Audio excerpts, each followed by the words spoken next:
we are done with the operations, ano? Ayan. So let us consider the following. Kaya pinospone ko po muna yung examples. Ay gusto ko ma-indulge po sa inyo itong exercises pong ito. So sabay-sabay po tayo magsagot. Again, kagaya po ng kanina, chat po natin sa ating chat box yung ating pong answers, ano? Yung ating pong attempts. So for question number 1, given po tayo ng vectors A and B, what will be the sum of A and B? Okay. Ayan, correct. Si Sir Jesnada. So we have negative 1, 7. Paano po nakuha yung negative 1, 7? Ang gagawin po natin ay to find A and B, component-wise, we need to add yung ating pong components. So we have negative 2 for the x component of A, and for the y component of B, we have positive 1. Okay? For the x component, I mean. So for the y component of A, we have 3. And for the y component of B, we have 4. Okay? So we are left with addition po ng real numbers. So negative 2 plus 1 is negative 1. And 3 plus 4, we have 7. Alright? So ito po yung ating sum ng A and B. How about number 2? So for number 2, we have negative A. So paano po pag negative A? So ang gagawin po natin dyan ay we will negate. Ano po? We will negate each component of A.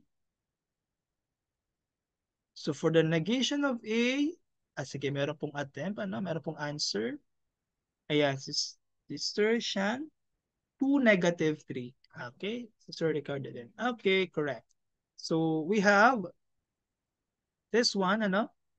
So for each component of A, we need to negate. Ayan. So we have positive 2. So the negative of negative 2 is positive 2. And then we have copy natin and paste yung negative 2. So I think magpa-follow yung negative B, ano? So how do we find yung negative B? Ayan. So 1, negative 1, negative 4, correct. So I'm happy na participative yung ating participants, ano? So we have negative 1, negative 4. Okay? Now, how do we get A minus B? So di ba kanina po ay in-emphasize natin that magkaiba po yung lalabas na result sa A minus B at saka B minus A. Sige, kailangan po natin niya ma-justify. So for A minus B, ano po yung ating lalabas na vector? So component-wise, we need to subtract ano po? So negative 3, negative 1 daw po. So we have negative 2 minus 1 and then 3 minus 4. Take note po yung negative 2 ay galing po kay A at yung negative 1 ay yung minus 1 or yung 1 galing po siya kay B. And then yung 3 galing po kay A, yung 4 ay galing po kay. So we have negative 3, negative 1. Okay? Ayan, correct. How about po B minus A? B minus A.